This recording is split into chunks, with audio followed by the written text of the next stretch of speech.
Apsana Begum was elected as a Labour MP in 2019.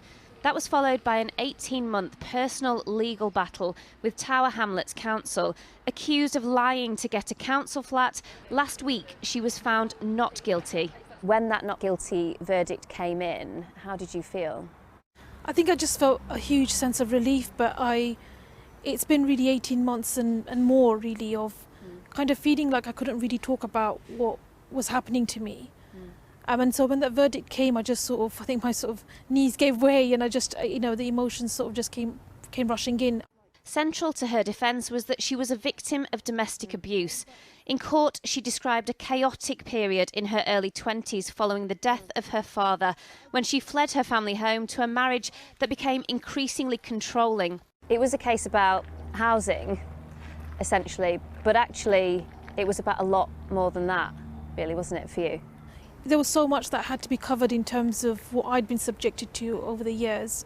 I mean, elements of my personal life that I hadn't really thought about, having to reveal in the courts in the way that I had to do. Sometimes it takes time even to realise that you are being coerced or controlled or abused. What was that kind of moment like for you when you thought, actually, that is the situation that I'm in? Being estranged from family members and then being married under such difficult circumstances, maybe those conditions created a situation where abuse was allowed to flourish, but also a situation which then allowed me to kind of recognise that I was completely powerless in the relationship. Her ex-husband, Atasham Haq, is a Tower Hamlets councillor, the same council that pursued the case against her, based on a complaint made by his brother-in-law.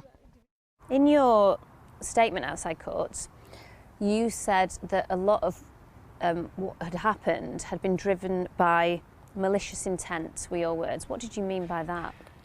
I think there's a lot to be said there about how this investigation came about, how this case developed, and then the charges that were brought against me. You talked about the abuse that you had received online, sexist, racist, Islamophobic. How is that to deal with? I mean, certainly there have been moments in the last year and a half where I certainly have feared for my safety. Threats from get your hands cut off to constant kind of messages around wanting to see me deported. And those are incredibly disturbing. We are still in a society where we don't still have enough, I'd say, ethnic minority representation at all levels in our society. And so you can become easily a target. You've been through a lot of traumatic experiences.